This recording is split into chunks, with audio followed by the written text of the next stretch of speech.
All right, so you got the year started off on the road with a tough duel last night with West Delaware.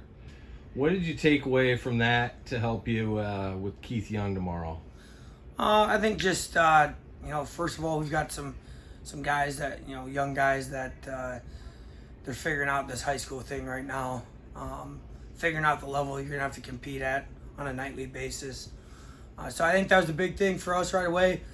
I had heard teams last year talk about that. They had some young guys that maybe they didn't get to where they kind of thought to, and so that's kind of been in my mind that we've really got to attack those guys and get them to where we need to get them to, that we know they can score a bunch of points for us down the road.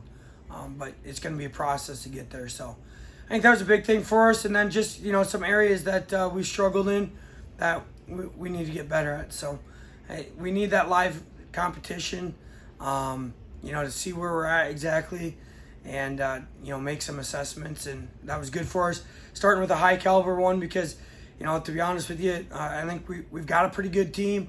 We know that we've got to get a lot better yet to get to where we want. But starting out with a high caliber team, it gave us that raw assessment right away instead of going out and, putting up a ton of bonus and it not being, really worth our time. We got a good assessment.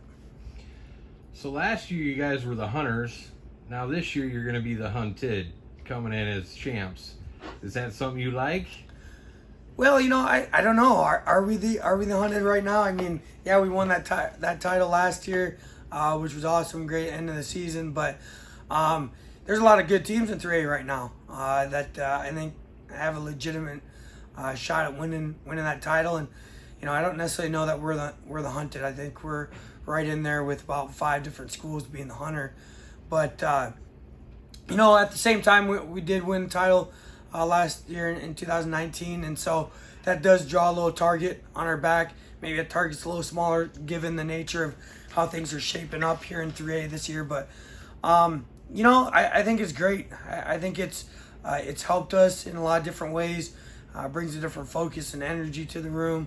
So there's always excitement surrounded by state titles, whether it's winning one in the past, winning one now. It brings a different level of excitement that you got to work with. Now, to switch gears a little bit, you had another state title team here in Waverly. The girls won the state title last year. How are they progressing? How many girls do you got out this year? So last year we had 11 girls.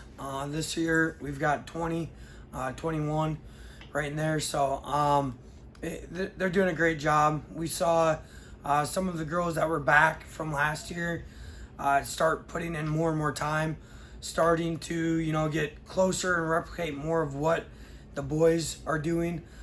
Maybe not quite there yet, but certainly putting in more and more time in the off season.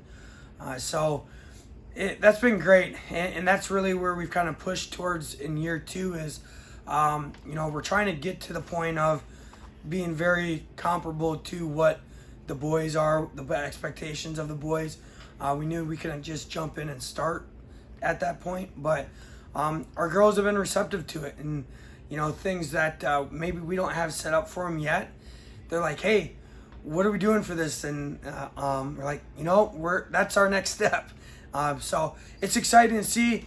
They're certainly taking it to the next step for us, and so it's an exciting thing to be a part of. What do you think it's going to take to get girls sanctioned? I know there's a big push right now. In your opinion, what do you think would need to happen? I think there's a couple different things. I think number one, participation, and I know that we're over double of what the girls had signed up last year within the state for the season. So we'll see where that kind of falls. So I think those growing numbers and rapid, when we're looking 100% in increases, that's hard to ignore. I think the next step is school districts, if they're real serious about girls wrestling, we got to get out there and we got to get letters to the state. And I think that's kind of a 2-part deal right there with how you approach the state. One, I think schools, community members, parents need to really reach out to superintendents. It's one thing, you know, coming from a coach to the superintendent asking for this, but when they know that the community, when parents and families are really backing it, I think that's powerful. And it's hard for them to turn away from, you know, the community side of things and you know, what they want.